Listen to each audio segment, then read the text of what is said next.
চাঁদ দেখা ছেড়ে দেওয়াটা এটা একটা ফরজ তরক করার নামান্তর। মুসলিম দেশগুলোর মধ্যে সরকারিভাবে এবং আমাদের দেশেও একটা চাঁদ দেখা কমিটি আছে।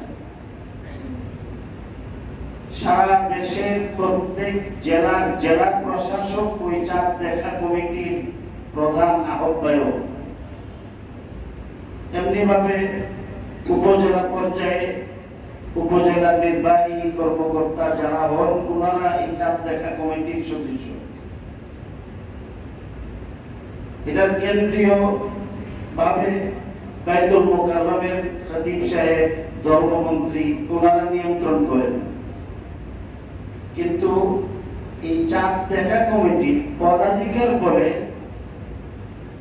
ইএমও, ডিসি ওনারা এটার আহ্বায়ক হওয়ার কারণে বাংলাদেশে বহু জেলা এবং উপজেলা আছে, যে জেলা উপজেলার নির্বাহী কর্মকর্তা ডিসি মহিলা, আবার কোন কোন ডিসি এবং নির্বাহী কর্মকর্তা বিধর্মী। তো সেই হিসাবে একটা বিধর্মীর বিবরণ মুসলমানদের আমলের জন্য কতটা গ্রহণযোগ্য এটা অনেকেরই একটা প্রশ্ন হয়। আবার জেলা প্রশাসক যারা হচ্ছেন কেউ বড় কোনো আলেম না, আলেমদের সমন্বয় হয়, কিন্তু যখন কোন একটা কমিটির মুরব্বী গায়রে আলেম হন, আলেম নন এমন কোন ব্যক্তি আবার প্রশাসনিক পাওয়ার যদি থাকে, তো সেই ক্ষেত্রে অনেক সময় আমাদের মতো কমজোর ইমানদারদের সত্য প্রকাশ করার সাহস থাকে না। এই জন্য চাঁদ দেখা কমিটি ওনারা আমাদেরকে গুনাহ থেকে বাঁচাইতেছেন, কিন্তু সেটার উপর নির্ভর না করে মুসলমান হিসাবে আমার আপনার রাসূলের নির্দেশ মানার জন্য আমার কবরে তো চাঁদ দেখা কমিটির সদস্যরা যাবেন না, আমার কবর আমিই যাব। আমার রাসূল, আমার নবী, আমার দুর্দিনের কান্ডারি, হাসরের দিন যার শাফাআত ছাড়া আমার মুক্তির কোনো পথ নেই, তিনি যখন বলছেন চাঁদ দেখার জন্য, সেই নবীর উম্মতি হয়ে এত বড় একটা আমল একজন ইমানদার রোজাদার ব্যক্তি ছেড়ে দিতে পারে না। এই জন্য আমার আপনার সকলের ইমানি এবং নৈতিক দায়িত্ব হয় 29 তারিখ আসলে সাধ্য অনুসারে চাঁদ অনুসন্ধান করা, আকাশের মধ্যে খোঁজা। হাদিসে পাকে রাসূল করিম সাল্লাল্লাহু আলাইহি ওয়াসাল্লাম ইরশাদ করেছেন, উম্মতের ফিতনা ফাসাদের সময় আমার মিটে যাওয়া কোন একটা সুন্নত যদি কেউ বাস্তবায়ন করে, জিন্দা করে, আল্লাহ তাআলা তাকে তার আমলনামায় 100 মাকবুল শহীদের সওয়াব দান করবেন। আমার ক্ষুদ্র অভিজ্ঞতায় দেখছি যে চাঁদ দেখার এই আমলটা এখন সমাজ থেকে চলেই গেছে। যারা নামাজি ওনারাও রেডিওর সংবাদের উপর না টেলিভিশনের সংবাদের অপেক্ষা করে টেলিভিশনের এই নাটক এবং এই সমস্ত অনুষ্ঠানগুলি মুহাদ্দিসিনে কেরাম, ফুকাহায়ে কেরাম চালাইতেছে। এই সমাজ এবং মুসলিম সমাজটাকে কলুষিত করার সবচেয়ে বড় ভূমিকাই তো এরা রাখছে।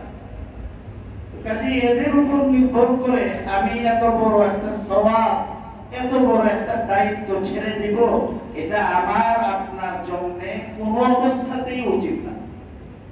এই জন্য টঙ্গীবাজার মসজিদে যারা নামাজ পড়তে আসতেছেন, উপস্থিত এখন যারা আছেন, আপনাদের সকলের কাছে আজকের রমজানকে সামনে নিয়ে আমার বিনীত অনুরোধ থাকবে যে আমরা আগামীকাল সকলেই সাধ্য অনুসারে আকাশে চাঁদ খুঁজবো ইনশাআল্লাহ।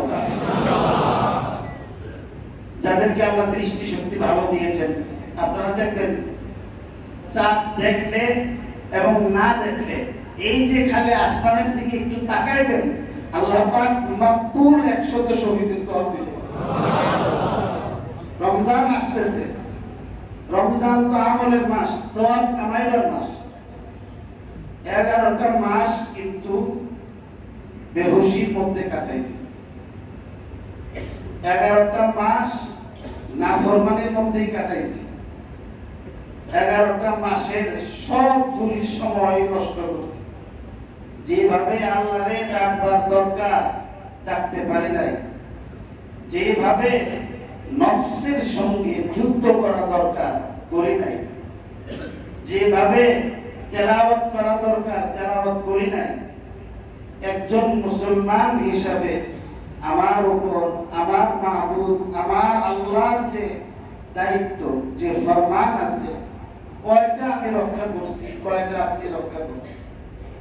এরপরও আল্লাহ আমাকে আপনাকে আল্লাহর এই সূর্য দিয়া, আল্লাহ তাআলা তার এই চাঁদের কিরণ দিয়া, আল্লাহ তাআলা আল্লাহর কুদরতি অক্সিজেন দিয়া, আলো দিয়া, বাতাস দিয়া, খাবার দিয়া, হায়াত দিয়া, সুস্থতা দিয়া, এই নিয়ামত দিয়া আল্লাহ তাআলা আমাকে আপনাকে এই পর্যন্ত নিয়ে আসছে। প্রত্যেক মানুষের জিন্দেগিতে বৎসরে এমন একটা সময় যায়, যে সময়টা আসে তার জন্য বিশাল বড় একটা হুমকি হয়ে। আমাদের মুরব্বীরা এটাকে ফাড়া বলতেন, তো দুইটা ফাড়া গেছে, মানে এমন একটা পরিস্থিতির সম্মুখীন হয় যেখান থেকে তার ফিরে আসার কথা না, ওইখানে তার জীবনের শেষ হয়ে যাওয়ার কথা। কুরআনুল কারীমের মধ্যে কিন্তু আল্লাহ তাআলা এই কথাটা বলছেন সূরা তাওবার মধ্যে, আওয়ালা ইয়ারাউনা আন্নাহুম ইফতানুনা ফি কুল্লি আমিন মাররাতান আও মাররাতাইনি সুম্মা লা ইয়াতুবুনা ওয়া লা হুম ইয়াতাক্কারুন। আওয়ালা ইয়ারাউনা أنهم يفتنون في كل عام مرة أو مرتين। আল্লাহ বলতেছেন কতটা দরদ, কতটা মেহেরবানি এবং কত দয়ামী। আল্লাহ বলতেছেন তো মানুষের কি হলো, লোকদের কি হলো? তারা কি একটু ভেবে দেখে না যে প্রতি বছর আমি তাকে একবার না হয় দুইবার এমন পরীক্ষার সম্মুখীন করি, যে পরীক্ষার সে সম্মুখীন হওয়ার পরে ফিরে আসার কথা না। আমি আল্লাহ তাকে ফিরাইয়া দিছি, দয়া করে জান দিয়ে দিছি, প্রাণটা তার হাতে আবার দিয়ে দিছি। আমার দেওয়া এই প্রাণ পেয়ে, বিপদ থেকে মুক্তি পেয়ে তারপরও সে তওবা করে, তারপরও ثم لا يتوبون ولا هم يذكرون। তওবা করার বিষয়, বিপদ যখন পড়ছে তখন তো আল্লাহকে ডাকছে, আল্লাহ আল্লাহ আল্লাহ আল্লাহ বাঁচাই দিন, এখন যদি বাঁচি মুক্তি পাওয়ার পর বলে আল্লাহ বললাম। বিপদে পড়ছে, রাস্তা দিয়ে যাইতেছে, গাড়িটা এমন ভাবে আসছে যে এই গাড়ির নিচে চারটা হয়ে যাওয়ার কথা, ঠিক সামনে এসে গাড়িটা থেমে গেছে। এখানে আসতে আমি বলতে পারি আমার বহু লোক, দুই দিক থেকে গাড়ি আসছে, বিশ্ব রোডে খিলগাঁও তখন বিশ্ব রোড ছিল, লরি আসতেছে সামনে, পেছন দিক থেকে গাড়ি, এদিক দিয়েও গাড়ি। তো হঠাৎ করে যে লরি ঢুকছে, প্রাইভেট গাড়ি, এখানে ব্রেক নেওয়ার কোন সুযোগ নেই, ড্রাইভারও জানে না, কিন্তু এই গাড়ির লরির ড্রাইভার সে স্টিয়ারিং ধরে রাখছে, কিন্তু তার স্টার্ট বন্ধ হয়ে গেছে, তার স্টার্ট বন্ধ হয়ে গেছে, জায়গার মধ্যে দাঁড়ায় গেছে। আর একটু আগাইলেই আর তার জীবনের কোনো খোঁজ খবর নেওয়ার কোন সুযোগ ছিল। আল্লাহ তাআলা এই বিপদ থেকে বাঁচাই দিয়েছে। ছাদের উপর খেলাধুলা করতেছে, হাঁটতেছে, বুঝতেই পারে না কখন যে সে কিনারায় চলে গেছে, পড়ে গেছিল, গুনার মধ্যে আটকায় রেখে এইভাবে ওখান থেকে এইভাবে আসে নাই যেন কেউ ধাক্কা দিয়ে তারা ফেলাই। এই কঠিন পরিস্থিতি থেকে সাপ থেকে বাইরে গেছে, ওইখানে কেনই বা জিআই তার আসলো? এই জিআই তার সিরা একটা মানুষ করে না কেন, আবার সেইখানে কেন আসলো? এই হাল থেকে কে বাঁচাইছে? আল্লাহ। কেন বাঁচাইছে? আল্লাহ বলতেছেন তওবা করার জন্য, যে বান্দা অনেক ভুল করছো, আমি তোরে একটু সুযোগ দিছি, জীবনে তো অনেক কিছুই দেখেছিস, শিক্ষা গ্রহণ করসনি, আমি তোকে এই সুযোগ দিয়েছি যেন তুই শিক্ষা গ্রহণ করতে পারিস। এরপরও যখন তওবা করে না, শিক্ষা নেয় না, আল্লাহ পাক রব্বুল আলামিন কত দয়ালু, আযাব দিয়ে শেষ করেন না, তারপরও বলেন যে কি হলো, কি হলো? আওয়ালা ইয়ারাউনা আন্নাহুম ইফতানুনা ফি কুল্লি আমিন মাররাতান আও মাররাতাইনি সুম্মা লা ইয়াতুবুনা ওয়া লা হুম ইয়াযাক্কারুন। এই জন্য এই 11 মাসে একটু চক্ষু বন্ধ করে খেয়াল করে দেখেন যে আপনার জীবনে এমন ঘটনা ঘটছে, আপনার জীবনেও এমন পরীক্ষা আসছে, যে পরীক্ষা বাস্তবায়ন হলে আজকে কবরের জগতে আপনার পুষ্টগুলি করছে হাঁটিয়ে বেঁধে। যে আল্লাহ তার দেওয়া হায়াত দিছে, তিনি তো শাবান পার করে রমজানের দরজা পর্যন্ত পৌঁছে দিয়েছে। এই রমজান আল্লাহর দেওয়া বড় নিয়ামত। এই নিয়ামত রমজান আসার আগ থেকে প্রস্তুতি নিয়ে আমার আপনার ইমানি ফরিজা হবে যে রমজানুল মুবারকের একটা মুহূর্ত যেন আমলের বাহিরে না যায়। জীবনে কত রমজান আসছে, আর রমজান পাইবেন না পাইবেন কোন গ্যারান্টি নেই।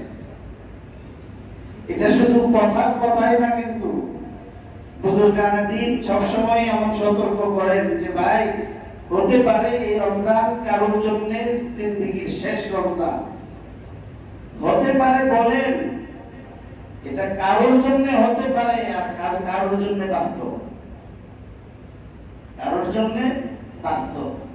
এই জন্য জীবনে যত রমজান গেছে বেহুশির মধ্যে গেছে, গাফলতির মধ্যে গেছে, এই আগত রমজানটা যেন গাফলতির মধ্যে না যায়, আজকেই এখান থেকে আমাদের সংকল্প করতে হবে, দৃঢ় সংকল্প করতে হবে, শপথ নিতে হবে যে আমার এই রমজান যেন আমার জিন্দেগির সমস্ত রমজানগুলির যত ভুলভ্রান্তি হয়েছে এগুলির কাফারা করে দিতে।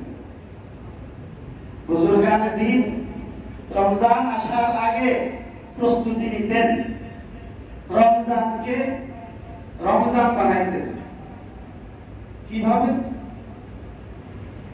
রমজানকে আল্লাহ তাআলা কেন দিয়েছেন ওনারা এটা বুঝতেন, এটা বুঝার কারণে রমজানের কদর করতেন। আল্লাহ পাক রব্বুল আলামিন মানুষকে দুনিয়ার বুকে থাকবার জন্য পাঠান নাই, তৈরি করেন নাই। আল্লাহ তাআলা মানুষকে দুনিয়াতে পাঠাইছেন আমল করার জন্য, ইবাদত করার জন্য। আর মানুষকে সৃষ্টি করছেন আখিরাতের জন্য, জান্নাতের জন্য, দুজুকের জন্য আসলে আল্লাহ সৃষ্টি করছেন। আনতুম খুলিকতুম লিল আখিরাহ। তো জান্নাতে যাওয়ার ক্ষেত্রে আমার আপনার সবচেয়ে বড় শত্রু হলো দুইটা।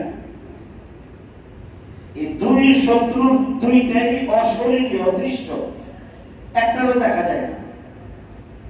একটা বড় শত্রু হলো শয়তান, যে শয়তানকে দেখা যায় না। ইন্নাহু মিন হাইসু লা তারাউনাহু ইন্না জাআলনা আশ-শায়াতিনা আউলিয়া লিল্লাযিনা লা ইউমিনুন।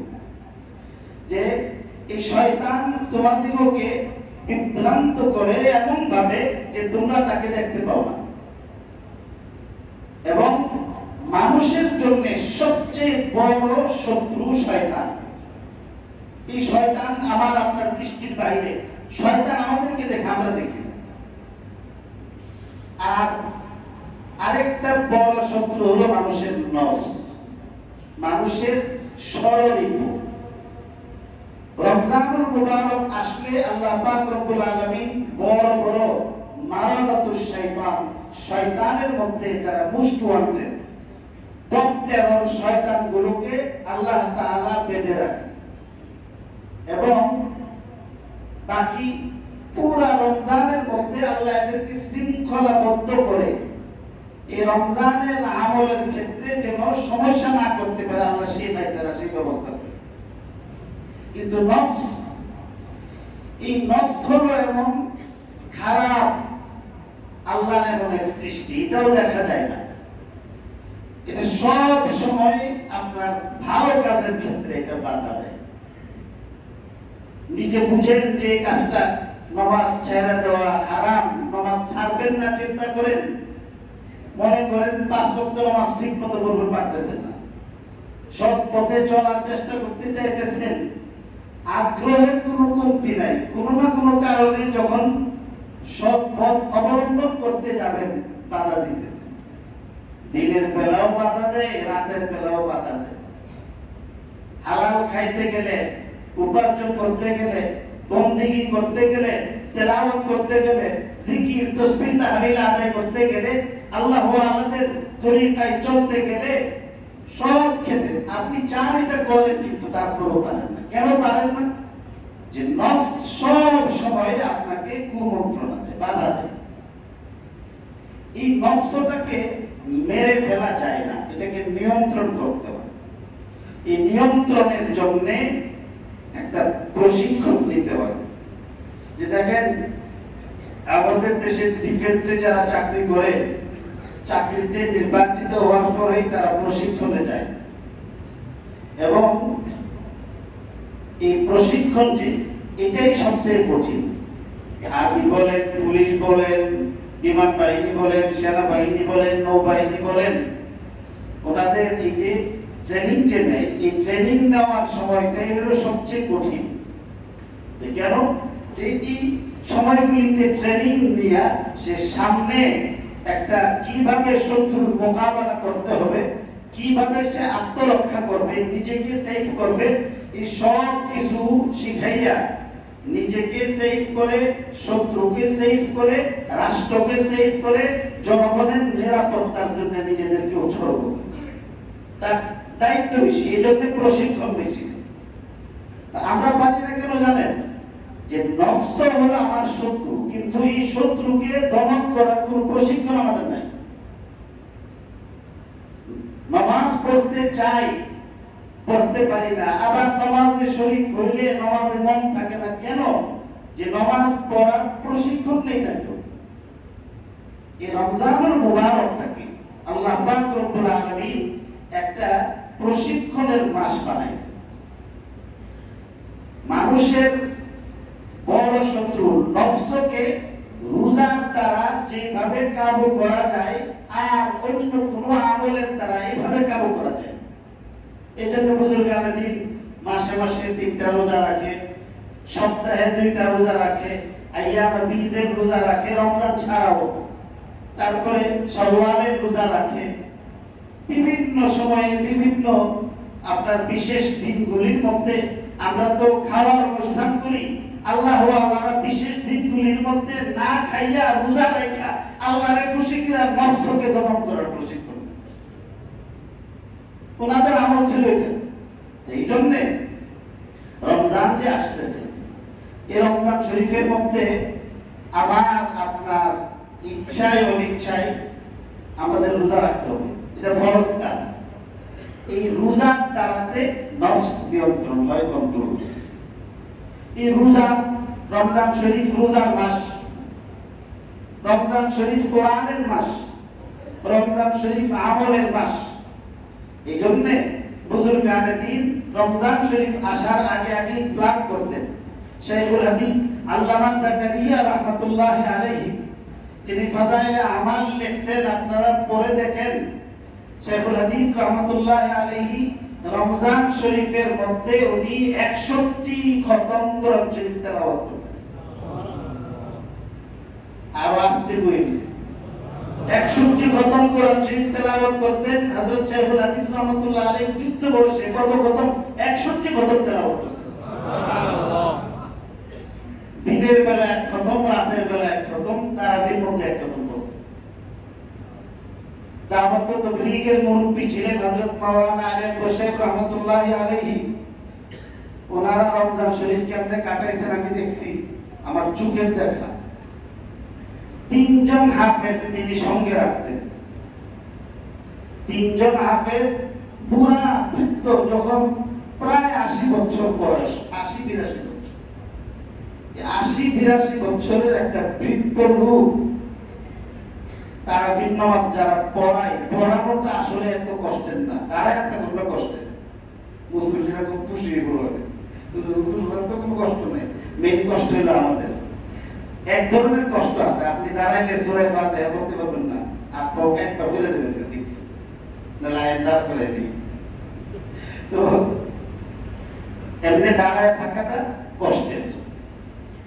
তারাবির নামাজের আগে উনি ইফতার করতেন, আসরের পরে কোরআন শরীফ দওয়া করতেন। আসরের পরে বলি, আসরের পরে কোরআন শরীফ দওয়ারে শরীক দিতেন, এবং দওয়া করার পরই যখন ইফতারের সময় হইতো একটা খেজুর, একটু পানি, হালকা কিছু মুখে দিয়ে। আমরা যে মাগরিবের নামাজ অনেক দেরি করি, কারণ বিশাল বড় দৃষ্টি আমরা বসি ইফতারের জন্য, করেন আল্লাহ তাআলা দিয়ে সুযোগ দিচ্ছে, কিন্তু আসলে এত বেশি আল্লাহ ওয়ালাদের তরিকা না, এত বেশি খাওয়া। আমরা অল্প খাইয়েই নামাজ বিলম্ব, খাওয়া বিলম্ব না করে, যতটুকু না খাইলে নামাজের মধ্যে খাবারের আসর করব, খিদা নামাজের মধ্যে বেখিয়াল করে ফেলব, এতটুকু খাইয়ে নামাজে দাঁড়াই যেতেন। নামাজ পড়লেই একজন হাফেজ সাহেবের পেছনে উনি 3 পারা কোরআন শরীফ উনি দাঁড়ায় দাঁড়ায় শুনতেন। 3 পারা শেষ করার পরে উনি ওযু করতেন, ইস্তেঞ্জা করতেন। এই সময় এক কাপ চা খেতেন। চা খাইয়ে এরপরে আবার 3 পারা, ওই 3 পারাই তারাবির নামাজের মধ্যে পড়তেন। এরপরে এই 3 পারা শেষ হওয়ার পরে হালকা কিছু খানা আপনি খাইতেন। খাইয়া কখনো এমনি শুইতেন 10-15 মিনিট, বা এই ধরনের ঘুমাইতেন না। তারপরে আবার আরেকজনকে দিয়া তাহাজ্জুদের মতো এই 3 পারা পড়তেন। সূর্য ডোবার পর থেকে সেহরি খাওয়ার আগ পর্যন্ত 80-র ঊর্ধ্ব বয়সের একজন বৃদ্ধ আলেম, 3 জন হাফেজ কোরআন শরীফ পড়ে ক্লান্ত হয়েছে, উনি ক্লান্ত হয়েছেন। কোরআন শরীফ এইভাবে পড়ছেন। আমি আরো বলছি যে হযরত ইলিয়াস রাহমাতুল্লাহ আলাইহির আম্মা রমজান আসছে পরে তারাবির নামাজ পড়বার জন্য একটা কম বয়সের নাবালক ছেলে হাফেজ চাইছেন। ছেলে গেছে, 1 পারা কোরআন শরীফ পড়ছে, পছন্দ, 3 পারা কোরআন শরীফ পড়ছে, পছন্দ হয়েছে না। এরপরে কইছে আর একটা ভালো হাফেজ তো, তো এটা পরের দিন 5 পারা পড়ছে, তো আগেরটার চেয়ে ভালো, কিন্তু আমার মনটা এখনো ভরে নাই। পরের দিন গেছে, ওইটাকে 10 পারা কোরআন শরীফ পড়ছে। এই দিন খুব খুশি হয়েছে যে আলহামদুলিল্লাহ আজকে কোরআন শরীফ শুনতে আমার প্রাণটা পড়ছে। এটা মুসলমান মা। তো ওনাদের ছেলে ইলিয়াস রহমাতুল্লাহ আলাইহি তো কার ছেলে, এটা তো অনেক আগের কথা। আমাদের ঘরের একটা কথা বলি, হয়তো বলতাম না, আগে বলি না এগুলি। মৃত ব্যক্তিদের নেক আমলের কথা জীবিতদের সামনে পেশ করার হুকুম দিয়েছেন রাসূল কারীম সাল্লাল্লাহু আলাইহি ওয়াসাল্লাম। আমরা 9 ভাই 3 বোন 12 জন সদস্য। আমার দাদি অন্ধ ছিলেন, শেষ জীবনে দৃষ্টি প্রতিবন্ধী ছিলেন। আমার ঘরের মধ্যে আমার আব্বার কারণে 3-12-34 মেহমান থাকত। মশলা করতে হইত, পানি ধরে রাখতে হইত, গ্যাস তখন ছিল না। এরপরে আমরা ছোট ছোট ভাই 2 বছর 2.5 বছরের ছোট বড়, এদের সবের উনি কাজ করছেন, নিজে রান্না করছেন। এই বাচ্চাগুলির কাপড় চোপড় থেকে সব ব্যবস্থা তিনি করছেন। কাজের কোনো লোক ছিল না। এরপরে রমজান শরীফে তো ইশরাকের নামাজ খুব কঠিন, ইশরাক, আওয়াবিন, তারপরে তাহাজ্জুদ, তারাবি, এই সব কিছু আঞ্জাম, ইফতারি রান্না করা, শেষ রাত্রে আবার সেহরির ব্যবস্থা করা, এই সব কিছু করার পরেও আমার আম্মা দৈনিক 10 পারা কোরআন শরীফ তেলাওয়াত করে।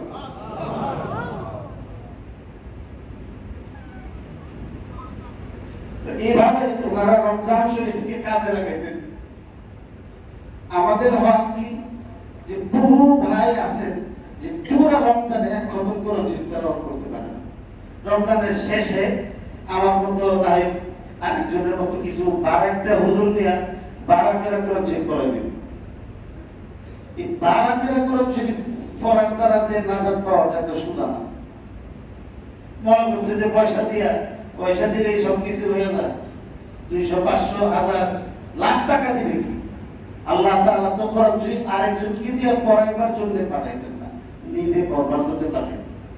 এইজন্য আল্লাহ রাসূল সাল্লাল্লাহু আলাইহি সাল্লাম এই রমজানের কদর করার জন্য বলছেন, রমজান চলে আসছে, সারা জীবন কত কাজ করছি,